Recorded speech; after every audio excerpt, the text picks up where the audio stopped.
Fala aí, pessoal! Ligados do canal Curiosidades do Futebol, ou como vocês preferem chamar, CDF. Em 2024, o futebol mundial promete ser emocionante, com o retorno de grandes competições continentais de seleções, como a Copa da Ásia, Copa América, Eurocopa e até mesmo as Olimpíadas. Certo dia, eu estava assistindo uma partida entre Irã e Japão, válida pelas quartas de final da Copa da Ásia. O narrador do jogo mencionou um longo período sem títulos da seleção iraniana em competições continentais. Essa observação inspirou o tema deste vídeo. Já parou para refletir sobre as maiores secas de títulos enfrentadas por seleção de destaque? Qual o maior jejum? Quais são essas seleções que, apesar de possuírem excelentes gerações de jogadores, não conseguem conquistar títulos expressivos? É sobre esse tema que vamos discutir hoje. A Bolívia nunca foi uma seleção de grande destaque no continente sul-americano, pois raramente faz boas campanhas na Copa América e participou apenas de 3 edições da Copa do Mundo.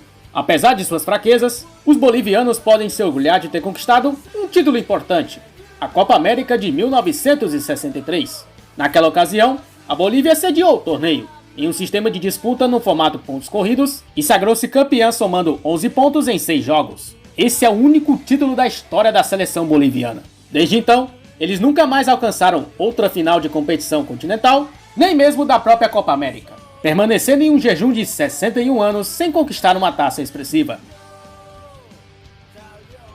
Você provavelmente está surpreso com a presença da Etiópia nesta lista, e talvez nem saiba que ela já venceu uma competição de grande relevância. Mesmo com 11 participações na Copa Africana de Nações, hoje em dia a seleção está muito longe de ser uma das melhores. Contudo, na década de 1960, a Etiópia era uma potência no futebol africano.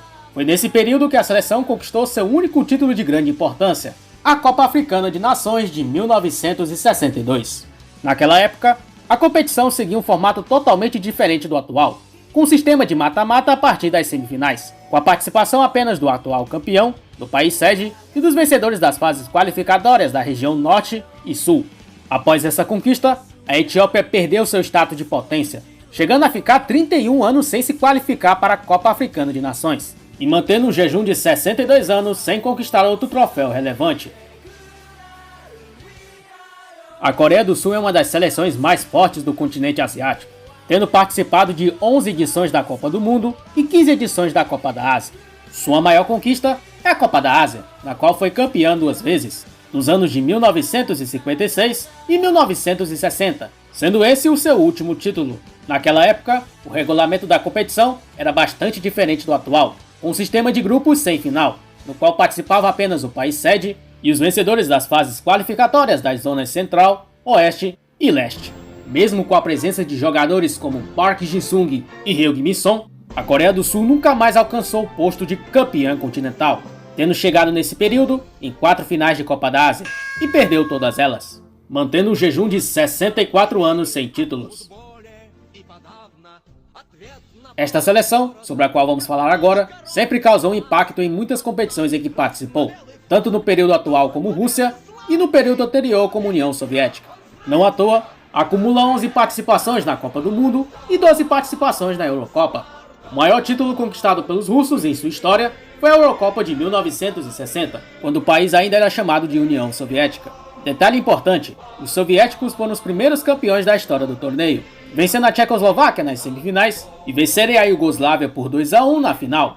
Desde então, a seleção nunca mais conquistou um título de grande magnitude. Chegaram a mais 3 finais da Eurocopa e perderam todas, mantendo um jejum de 64 anos sem conquistar algum troféu. Vale ressaltar que a diferença no jejum de títulos entre a Coreia do Sul e a Rússia, que ocorrem no mesmo ano, é de 105 dias. Enquanto os sul-coreanos conquistaram seu último título em outubro, os russos venceram em julho, por isso a ordem está correta. A Suécia tem mantido uma tradição de ser forte no futebol internacional, apesar de não ser uma seleção gigante comparada a outras equipes europeias. Em seu currículo, contém 12 participações na Copa do Mundo e 6 participações na Eurocopa, além, é claro, de ser reconhecida por revelar excelentes jogadores para o mundo. Apesar da tradição, sua maior glória foi a medalha de ouro nos Jogos Olímpicos de Londres em 1948. Peraí, ô CDF, você está louco? A medalha de ouro das Olimpíadas é incorporada à seleção sub-23. Sim, é verdade, hoje em dia é isso, mas, para quem não sabe, Entre os anos de 1908 até 1948, o regulamento do COI permitia que a medalha de ouro fosse incorporada como título oficial para a seleção principal. Desde o período de sucesso nas décadas de 40 e 50, a Suécia enfrenta um terrível jejum de 76 anos sem conquistar algum título expressivo. Até o momento, sua melhor chance de ganhar outro troféu relevante foi na Copa do Mundo de 1958, quando sediou o torneio e chegou à final, mas acabou perdendo para a fortíssima equipe do Brasil, liderada pela jovem lenda Pelé. A seleção belga sempre foi reconhecida pelo alto nível no futebol europeu e internacional.